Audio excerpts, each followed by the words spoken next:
नमस्कार साथियों। तो आज है 27 अप्रैल 2025, कल 28 अप्रैल मंडे से एक नया ट्रेडिंग वीक शुरू होने जा रहा है। तो बात करेंगे इस वीडियो में शेयर मार्केट से रिलेटेड बहुत सारे इंपॉर्टेंट लेटेस्ट अपडेट शेयर करूंगा आपके साथ। उसके साथ साथ ग्लोबल मार्केट का हालचाल जो कि लास्ट डे क्लोजिंग के हिसाब से हमें देखने को मिला था, उसके साथ साथ एफएसडीएस के डेटा और मोस्ट इंपॉर्टेंट पार्ट इस वीडियो की कल मार्केट एनालिसिस। तो रिक्वेस्ट करूंगा आप सभी को प्लीज वीडियो को बिना स्किप के पूरा अंत तक जरूर देखना, और खास करके इस वीडियो की आखिरी 4-5 मिनट पे जब हम बाजार को एनालाइज करेंगे, समझने की कोशिश करेंगे कि कल मार्केट किस तरह मूव कर सकता है, उसको तो कतई ही मिस मत करना। ओके, तो आइए सबसे पहले चेकआउट करते हैं आज हमारे एनालिस्ट ने क्या स्टेटमेंट दिया लास्ट डे क्लोजिंग के ऊपर बेस करके।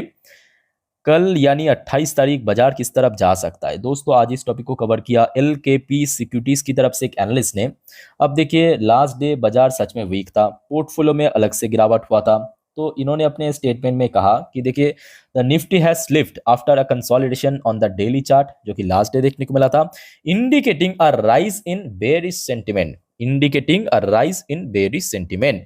अब देखिए जो भी सारे घटना घटित हो रहा है लास्ट एक हफ्तों के अंदर, तो ऑब्वियसली बात है बाजार में इंपैक्ट आपको नेगेटिव ही देखने को मिलेगा। और आगे अगर और ज्यादा गिरावट हो गया तो उसके लिए भी आप मेंटली प्रिपेयर होके चलिए। तो इन्होंने देखिए कुछ क्रूशियल पॉइंट को सपोर्ट के रूप में कहा कि लास्ट डे जहाँ पे सपोर्ट मिला था 23,800, इनकेस अगर ये लेवल क्रॉस करके नीचे आ गया तो लगभग इनके हिसाब से 23,515 के आसपास पहुंच सकता है। वैसे दोस्तों आप लोगों को क्या लगता है कि कल सोमवार बाजार की सेंटीमेंट किस तरफ रहेगा? जो भी आपका ऑनेस्ट ओपिनियन है प्लीज बताइए कमेंट करके कमेंट बॉक्स में। अच्छा, सेम टॉपिक को कवर किया मनी कंट्रोल के वेबसाइट में दूसरे एक और एनालिस्ट ने बाजार के बारे में अपना एक विचार रखा, पॉइंट ऑफ व्यू रखा। देखिए technical view, shooting star pattern formation suggest temporary weakness in Nifty and bank Nifty, जो कि लास्ट डे भी हमें देखने को मिला था। निफ्टी में भी वीकनेस था, बैंक निफ्टी भी लगभग 1% गिर गया। अच्छा, उसके साथ साथ इन एनालिस्ट ने भी कुछ रेंज मेंशन किया, जैसे कि नीचे की तरफ जो सपोर्ट रेंज है इनके हिसाब से 23,800 से लेकर 23,700, और ऊपर की तरफ जो रेंज मेंशन किया इन केस अगर मार्केट में तेजी हो गया उसका भी चांस है, उसका भी चांस है, आगे हम बात करेंगे उस बारे में, ठीक है। तो लगभग 24,300 से लेके 24,500 इस रेंज को मेंशन किया। फिलहाल दोस्तों इस टॉपिक को इस वीडियो की आखिरी 4-5 मिनट में हम कवर करेंगे, देखते जाइए पेशेंसली आप लोग। बट उसके पहले कुछ important economical data, latest news, कुछ रिपोर्ट आपके साथ मैं शेयर करना चाहूंगा, धीरे धीरे करके पेशेंसली देखते जाइए। सबसे पहला important economical data, last day Bharat की विदेशी मुद्रा भंडार की डेटा आउट हुआ था, और बैक टू बैक 7 हफ्ता, कितना का 7 वीक्स बैक टू बैक दोस्तों गेनिंग हुआ। इससे अच्छी अपडेट क्या हो सकता है ना। टोटल देखिए लास्ट वीक पे 8.31 बिलियन डॉलर इंक्रीज होके भारत के पास आज जो टोटल फॉरेक्स रिजर्व यानी विदेशी मुद्रा भंडार पे बढ़ चुका है 686.15 बिलियन डॉलर के आसपास। इसके अलावा देखिए और भी बहुत सारे की फैक्टर्स हैं, जैसे कि एक एक करके मैं आपको शेयर करता हूं। देखिए बहुत सारे कंपनी अपना अर्निंग प्रेजेंट कर चुका है लास्ट 2 हफ्तों के अंदर, बट नेक्स्ट वीक दोस्तों बहुत सारे ऐसे निफ्टी नॉन निफ्टी 50 कंपनी की रिजल्ट आउट होगा। लगभग लगभग अगर हम बात करें 190 के ऊपर कंपनी अपना अर्निंग रिलीज करेगा, और इनमें से सबसे वाइटल इन सारे कंपनीज है, बिकॉज ये निफ्टी 50 की पार्ट है। एक तो UltraTech cement, Bajaj finance, Bajaj Finserv, Kotak Mahindra bank, state bank of India, ये पांचों दोस्तों बैंक एंड कंपनी निफ्टी 50 की पार्ट है। इसके अलावा कुछ नॉन निफ्टी 50 कंपनी की भी काफी लंबा लिस्ट है, जैसे कि Ambuja Cement, Avenue Supermart, BPCL, Adani Power, Vedanta, आपके Adani Green, Adani Total Gas, IDBI Bank, IRFC. अच्छा, आईआरएफसी की कल रिजल्ट आउट होगा, मैं अपने जो छोटे वाली चैनल वहाँ पे अपडेट दे दूंगा, ठीक है। Trent limited, TVS motor, PNB housing, ऐसे बहुत सारे कंपनी अपना अर्निंग प्रेजेंट करेगा। सो डोंट वरी, आप दोस्तों चैनल के साथ कनेक्टेड रहिए, अपडेट आपको मिल जाएगा। अच्छा, बाकी देखिए नेक्स्ट वीक पे यूएस की जीडीपी डेटा आउट होगा, मोस्ट प्रॉब्ली 30 तारीख को, याद रखना 30 तारीख मतलब बुधवार को। बट इस बार एक्चुअली यूएस की जीडीपी ग्रोथ रेट काफी कम हो सकता है, ऐसा मेरा नहीं, यूएस की कुछ इकोनॉमिस्ट का कहना है। लास्ट में तो हमने देखा था, मतलब लास्ट क्वार्टर की जो अपडेट हुआ था दिसंबर पे 2.4%, बट इस बार फर्स्ट क्वार्टर में दोस्तों कम हो सकता है, ठीक है, याद रखना। अच्छा, इसके अलावा और भी बहुत सारे इंपॉर्टेंट जो इकोनॉमिकल डेटा ग्लोबली, जैसे कि पीएमआई नंबर आउट होगा आपके अलग अलग नेशन पे, आपके बहुत सारे जीडीपी फ्लैश डेट आउट होगा, यूरोप हो गया, बैंक ऑफ जापान की जो इंटरेस्ट रेट डिसीजन आउट होगा, ठीक है। तो इसके ऊपर भी अपडेट आपको मैं दे दूंगा इसी टाइम की वीडियो में। अच्छा, भारत के अंदर बहुत सारे डोमेस्टिक इकोनॉमिकल डेटा रिलीज होगा नेक्स्ट वीक पे, जैसे कि industrial and manufacturing PMI number, ठीक है, जो कि 28 ऑफ अप्रैल कल आउट होगा, और एक और डेटा नेक्स्ट डे आउट होगा, मतलब 30 तारीख को, एक दिन बाद। इसके अलावा HSBC manufacturing PMI data out होगा आपके 2 मई को। अच्छा, इसके साथ साथ ये भी आप देखिए, फॉरेक्स रिजर्व की डेटा आउट होगा शुक्रवार को। अच्छा, नेक्स्ट वीक में जैसे कि आपको मालूम है कोई भी मंथ की फर्स्ट या तो सेकेंड जो डेट है उसमें ऑटो सेल्स की रिपोर्ट आउट होता है। तो फर्स्ट में या तो सेकेंड में, फर्स्ट में मे बी इस बार मे डे है फर्स्ट में को, तो या तो फर्स्ट डे या तो सेकेंड डे ऑटो कंपनीज अपना सेल्स की रिपोर्ट आउट करेगी, ये भी काफ़ी वाइटल है। इसके साथ साथ सबसे बढ़िया बात ये है कि देखिए बहुत सारे इंसिडेंट तो बीच में हुआ है, पर उसके अलावा भी एफआईएस की मूड दोस्तों काफ़ी बढ़िया हमें देखने को मिला। स्पेशली लास्ट डे आप देखिए, लास्ट डे क्या हुआ, लास्ट डे बाजार में गिरावट हुआ, बट एफआईएस ने सेल नहीं किया, एफएस ने खरीदारी किया, डीएस ने भी खरीदारी किया, और टोटल अगर हम बात करें इस हफ्तों में एफएस ने 17,796 करोड़ की परचेज किया। और अगर हम टोटल लास्ट 2 हफ्तों की बात करें, लास्ट 2 हफ्तों में 35,000 करोड़ से ज्यादा दोस्तों बाई कर चुका है एफएस ने, और डीएस ने भी लगातार बाई कर रहा है। तो कहीं ना कहीं अगर हम बात करें कि एफएस एंड डीएस की जो इंडियन मार्केट के प्रति कॉन्फिडेंस वो लगातार बढ़ता जा रहा है, जबकि ऐसे सिचुएशन पे, मतलब जो भी पहलगाम इंसिडेंट के बाद हुआ है, अक्सर ऐसा देखने को नहीं मिलता है, ठीक है। तो दोस्तों ये कुछ इंपॉर्टेंट की फैक्टर्स जो कि बाजार को ट्रिगर कर सकता है। और भी कुछ न्यूज़ है, फटाफट आप देखिए। जैसे कि देखिए, एक रिपोर्ट के अनुसार India to seek relaxed export control and tech access in bilateral trade deal with US. Okay, अच्छा, नेक्स्ट देखिए एक और वाइटल अपडेट, ये आज का अपडेट है, ये देखिए 27 तारीख अपडेट है। अब जैसे कि आपको मालूम है कि देखिए भारत एक बहुत वाइटल प्रोजेक्ट को लेके काम कर रहा है, एम का। कोशिश करें कि जितना जल्द हो सके इसको कंप्लीट करने के लिए, ठीक है, क्योंकि नीड है इंडियन एयरफोर्स को, इंडियन नेवी को नीड है इस प्रोडक्ट की। अब देखिए, चलो ठीक है, बना लिया, ढांचा बना लिया, टेक्नोलॉजी वाइज भी सब कुछ सही कर लिया, बट इंजन कौन प्रोवाइड करेगा, ये बहुत बड़ी सवाल है। और ये कहीं ना कहीं फंसा सकता है, जैसे कि ऑलरेडी फंसा भी चुका है जी एरोस्पेस ने। 2023 में जो सप्लाई करना था, 2025 अभी एक एक करके इंजन सप्लाई कर रहा है, ठीक है। तो यहाँ पे देखिए भारत की कंपनी है जिसका नाम है गैस टर्बाइन रिसर्च एस्टेब्लिशमेंट, यानी जीटीआरई। तो जीटीआरई की जो डायरेक्टर है मिस्टर एस पी रमना मूर्ति, ठीक है, उन्होंने कहा कि भाई मीडिया में जो न्यूज़ चल रहा है ना कि जीटीआरई जो इंजन देगा वो लगभग 110 किलो न्यूटन तक यहाँ पे ट्रस्ट जनरेट कर सकता है, पावर जनरेट कर सकता है। कहा है कि नहीं, ये ऐसी बात नहीं है, ये जो इंजन है ऑलमोस्ट 120 किलो न्यूटन तक पावर या ट्रस्ट जनरेट कर सकता है मैक्सिमम, ठीक है, जो कि यही चाहिए एक 5th जनरेशन या 5.5 जनरेशन एयरक्राफ्ट के लिए, इतना ही चाहिए, ठीक है। तो अब देखना ये होगा कि कब तक ये इंजन बन के तैयार होता है और उसके बाद ये प्रोजेक्ट कब तक कंप्लीट होता है। बट अगर हो गया तो मेरे हिसाब से बहुत सही रहेगा, एक देश की पॉइंट ऑफ व्यू से भी, एक निवेशक की पॉइंट ऑफ व्यू से भी। अच्छा, नेक्स्ट देखिए इंपॉर्टेंट अपडेट, चाइना की एक कंपनी है दोस्तों, आपको याद होगा मैं आपको इसके बीच में बहुत बार कहा था कि ये जो यूएस और चाइना के बीच ट्रेड वॉर चल रहा है उसमें सबसे ज्यादा कोई बेनिफिशियल कंट्री है वो भारत है ना। और मैं आपको फुल प्रूफ भी दिखा रहा था, एप्पल इंडिया में आ रहा है यूएस में एक्सपोर्ट करने के लिए, सैमसंग यहाँ पे इन्वेस्ट कर रहा है।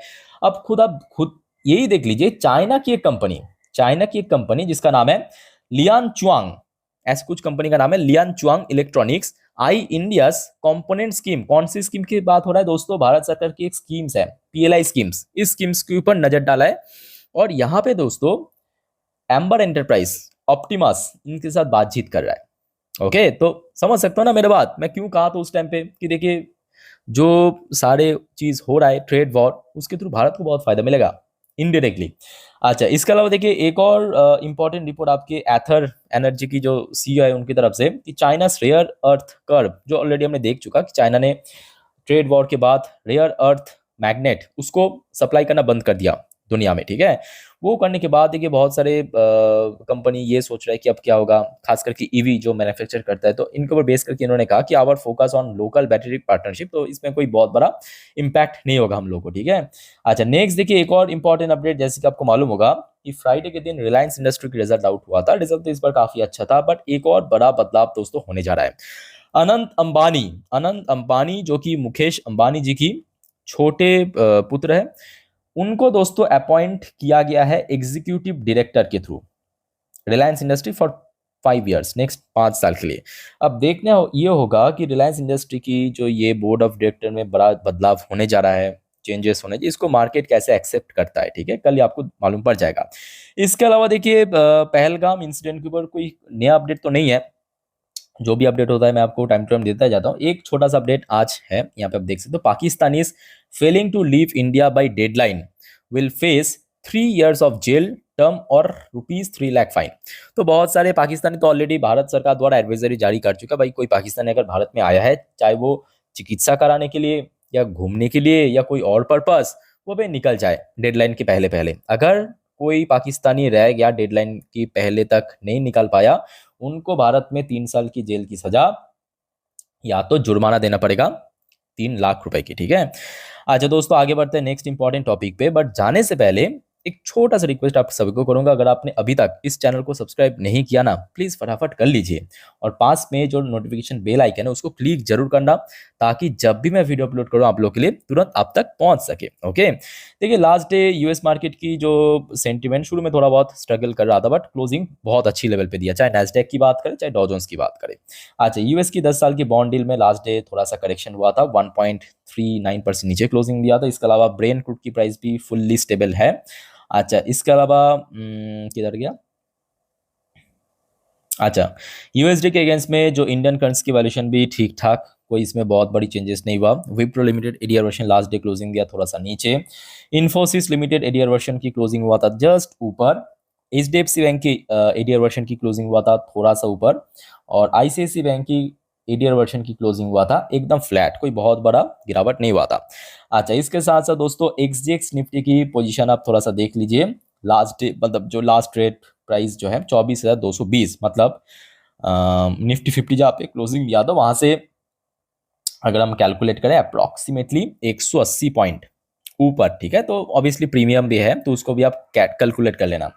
अच्छा इसके अलावा देखिए TA35 इजरायली टॉप इंडेक्स, जैसे कि आपको मालूम होगा संडे से वहां का मार्केट ओपन हो जाता है थर्सडे तक, और TA35 इजरायली टॉप इंडेक्स आज क्लोजिंग दिया लगभग 0.18% पॉजिटिव में, ओके। तो दोस्तों जितने भी इंपॉर्टेंट अपडेट था आपके साथ मैं शेयर कर लिया। अब चलिए मैं आपको मार्केट एनालिसिस वाला पार्ट के ऊपर लेके चलता हूं। कर लिया निफ्टी 50 की लास्ट 3 महीने की कैंडलस्टिक चार्ट पैटर्न। अब जो बात मैं आपको बताने जा रहा हूं बहुत ही ध्यान से सुनना। देखिए सबसे पहली बात, इंडियन मार्केट लास्ट 2 दिन से कंप्लीटली क्लोज था और इतने सारे इंसिडेंट हुआ है, तो एक आपको सुबह सुबह ग्लोबल मार्केट की सेंटिमेंट किस तरफ है वो जानना जरूरी है, जिसके लिए आप डॉ जोन्स एंड नैस्डैक की फ्यूचर उसको ट्रैक कर लेना, सिंपल, ठीक है। और दूसरा सबसे वाइटल कुछ इंपॉर्टेंट कंपनी की शेयर, एक तो रिलायंस इंडस्ट्री हो गया जिसके रिजल्ट आउट हुआ था फ्राइडे, इंपैक्ट आपको कल देखने को मिलेगा।